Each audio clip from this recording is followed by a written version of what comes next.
So Jake Moreland and I are the only two people here who were here for the very first Texans training camp and the latest Texans training camp. Coach, you remember those 02 days, right? I do. I remember being in this bubble. I remember almost getting trapped in that door right over there. But I tell you what, it's been really fun and exciting to be around this organization for as long as I have been.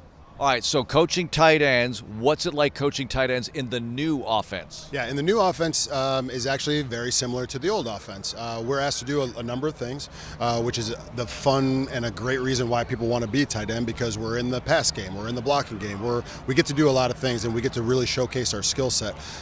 In the new offense, I think because Nick is a tight ends guy, I'm hoping, and I think that there's going to be some more different type tight end sets that are going to be available to us. As a tight end, they need to know everything. They need to know every route and all the blocking stuff too, right? That's correct. And that's why, honestly, when you boil it all down, what am I looking for in a tight end? I need somebody who's smart. I mean, obviously, I need guys that are physical and tough and can run and catch and all those kind of things. But we're asked to do a lot. There's a lot of moving pieces. And when the pictures start to move, I need guys that can react on the spot.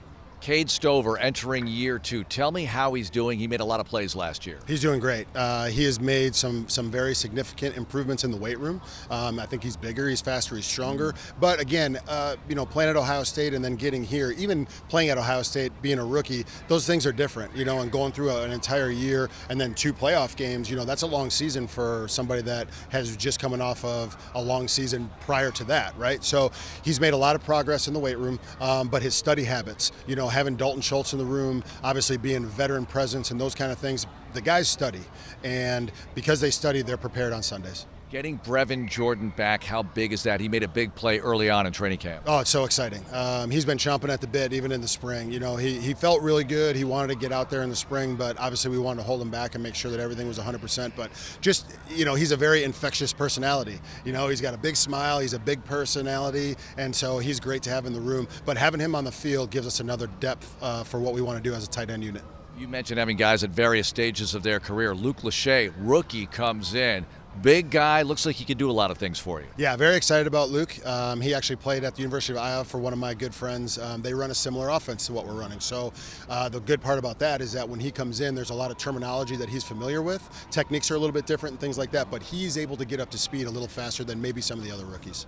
How do you handle it with the players, training camp, the rigors of it physically and mentally? What's important about keeping focused and just keeping level for the 6.5 weeks? Yeah, really, I think it's about these guys being able to manage, just like you said, their time management skills have to be on par, right? And so when it's time to step away and be away from football for a little bit, that's okay. You don't have to be on football 24 hours a day. You'll get yourself burned out. This is a long training camp and obviously into a long season. So we talk a lot in our room about being able to focus when we have to focus. We let loose and we joke and we listen to music and some of that kind of thing when we can let down. But when it's time to get away, you got to get away and just let your brain clear for a second. All right, what was it like for you going through 2-a-days as a player? It's different now. Oh man, it was very stressful. It was very different. We actually had 2-a-days, a couple of padded practices. It was heat, it was hot, all of the above.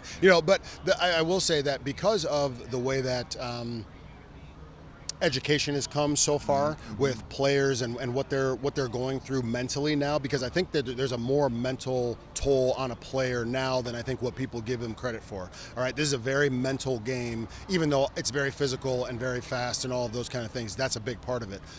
But because of the difference in the last 25 years of the education, I think that we've gotten our game to a place where it's in a really good state. And knowing, obviously, too, that these players, they're fragile mentally.